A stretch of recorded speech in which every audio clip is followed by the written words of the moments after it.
After my son's funeral, my daughter-in-law threw all my belongings out onto the street. On that freezing night, she shoved me out of the house and screamed, "From today on, you have no claim to this home or the funds. Everything is mine." But she didn't know one crucial truth, and the very next day I came back, with a surprise that shook her world to its core. My name is Martha, and for 35 years I believed that love and sacrifice were the only currencies that mattered in a family. I spent 3 decades building a legacy with my husband Henry, a man who served his country and then spent the rest of his life serving us. Together, we built the Blackwood Estate. It wasn't just a house, it was 5 acres of soul and sweat. When my father passed, I took my entire $450,000 inheritance and poured it into the foundation, the custom Victorian wraparound porch, and the library where Henry and I planned to grow old. Then came James, our only son. He was our world. When he had that horrific skiing accident 6 years ago, I didn't think twice. I spent 3 years as his full-time nurse, helping him relearn how to walk while managing the $12,000 a month rehabilitation bills. And when he met Sarah, I thought my prayers had been answered. I wanted him to be happy so badly that I blinded myself to the red flags. On their wedding day, Sarah leaned in and whispered how blessed she felt to be part of such a wealthy family. I should have heard the hunger in her voice then. Instead, I wrote a check for $85,000 to wipe out her predatory credit card debt so they could start their life fresh. I gave her my mother's heirloom rings. I gave her a seat at a table she hadn't helped set. But as Henry's health faded and then James's car accident happened, that world-shattering Tuesday, Sarah's sweetness began to curdle. While I was at the hospital holding my son's cold hand, she was back at the house organizing my mail. She started talking about downsizing and how the stairs were getting dangerous for a woman my age. She convinced a heavily medicated James to sign protective papers in his final days, claiming it was for the baby they were planning to have. I was too drowned in grief to see that she wasn't mourning my son. She was measuring the square footage of his inheritance. We buried James on a Tuesday. By the following Wednesday, the air in the house had turned as sharp and biting as a razor. It was exactly 8 days after the funeral. I was sitting in the library, the room Henry and I had filled with leather-bound books and memories, clutching a cold cup of tea. The thermostat was set to 60 degrees. Sarah had started monitoring the utility bills the second the dirt hit James's casket. The door didn't just open, it slammed. Sarah walked in, but she wasn't wearing her morning black anymore. She was in a vibrant red pantsuit, holding a manila folder like a weapon. There was no, "How are you holding up, Martha?"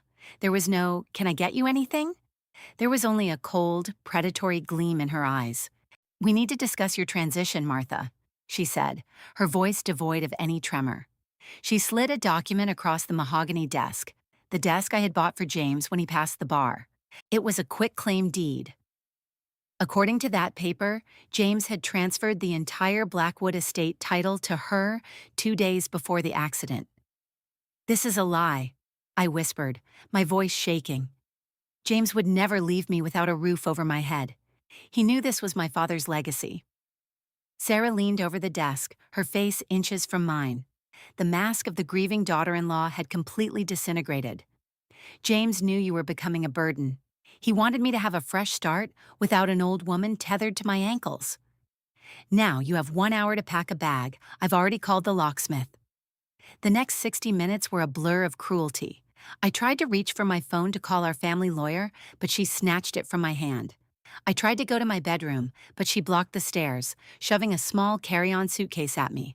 It contained a few mismatched sweaters and some old slippers. Then came the moment that broke me. She walked over to the mantel, grabbed Henry's shadow box, the one containing his silver star, his purple heart, and the burial flag I had folded with my own hands. And she didn't just hand it to me. She walked to the front door, opened it to the 14-degree of winter night, and pitched it into the driveway. "This house is for winners, Martha," she sneered, her breath visible in the freezing air. "And you're just a relic." She shoved me out onto the porch. I stumbled, my knees hitting the frozen stone. The sound of that heavy oak door clicking shut felt like a guillotine. I stood there in the snow, a 68-year-old widow, clutching my husband's medals to my chest, while Sarah stood behind the glass of the balcony above, laughing as she sipped a glass of James's favorite vintage wine. I sat on the curb for what felt like hours, the damp cold seeping through my thin coat and into my very marrow. The humiliation was a physical weight, heavier than the box of medals in my lap. I eventually found the strength to walk to the end of the driveway, my breath hitching in the frozen air, and used a hidden emergency phone in the gatehouse to call a cab. As I checked into a dingy 60-a-night motel on the edge of town, the neon sign flickering against the peeling wallpaper, I felt like a ghost in my own life. I was a woman who had given everything, only to be discarded like trash. But as I sat on that lumpy mattress, staring at the grime on the floor, my phone buzzed. It was David. David had been Henry's protege, a boy from the wrong side of the tracks who Henry had mentored and put through college. Now, he was one of the most feared forensic accountants in the state. "Martha, I've been calling James's phone and Sarah keeps picking up. Where are you?" His voice was thick with concern. Through tears that felt like ice on my cheeks, I told him everything. I told him about the deed, the snow, and the laughter from the balcony. There was a long, heavy silence on the other end of the line. I expected pity. I expected a room in his guest house. "Martha, listen to me carefully," David said, his voice dropping into a low, dangerous calm. "Sarah is a thief, but she's an amateur. She spent so much time forging James's signature on that house deed that she never looked at the land registry. She thinks she stole the castle, but she doesn't realize who owns the kingdom." "What are you talking about, David?" "In 1988, your husband set up an ancestral land trust.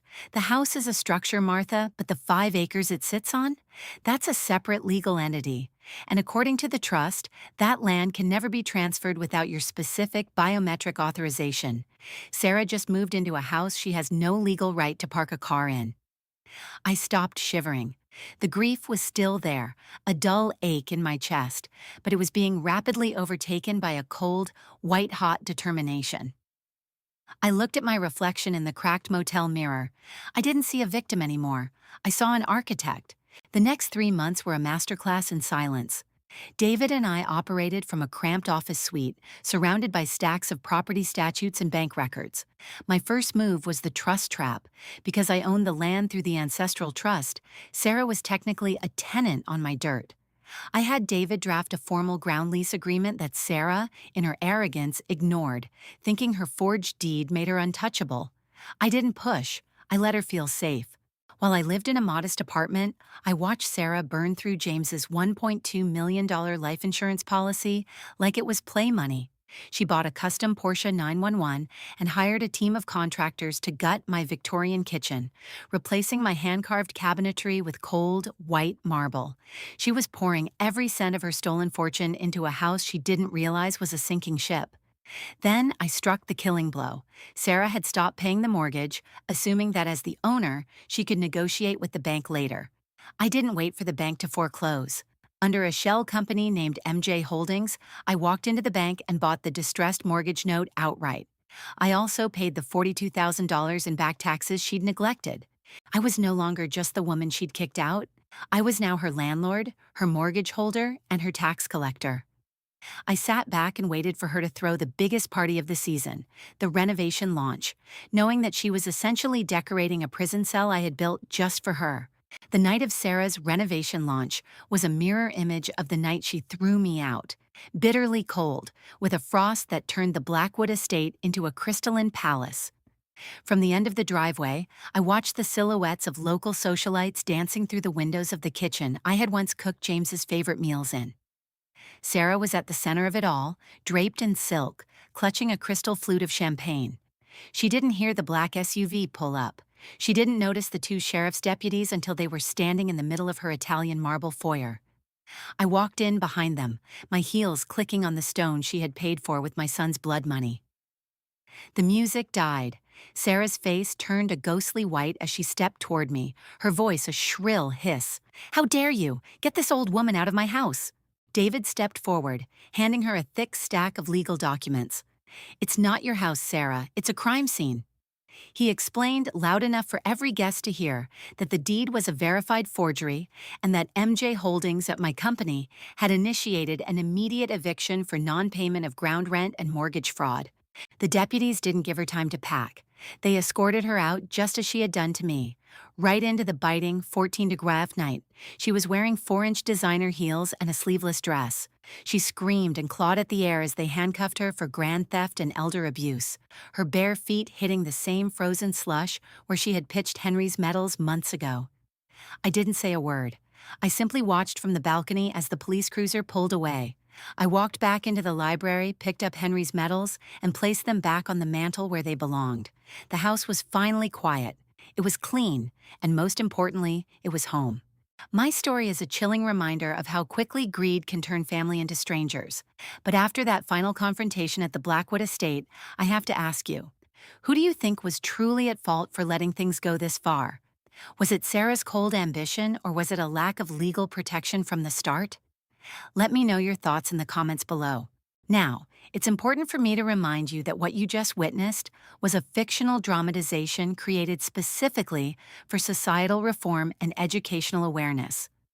I share this story to shine a light on the dark realities of elder abuse and financial betrayal so that you can recognize the warning signs and protect your loved ones. Please do not repeat the toxic behaviors or the vengeful schemes shown in this story in your real lives. True justice is about awareness and the law, not imitation.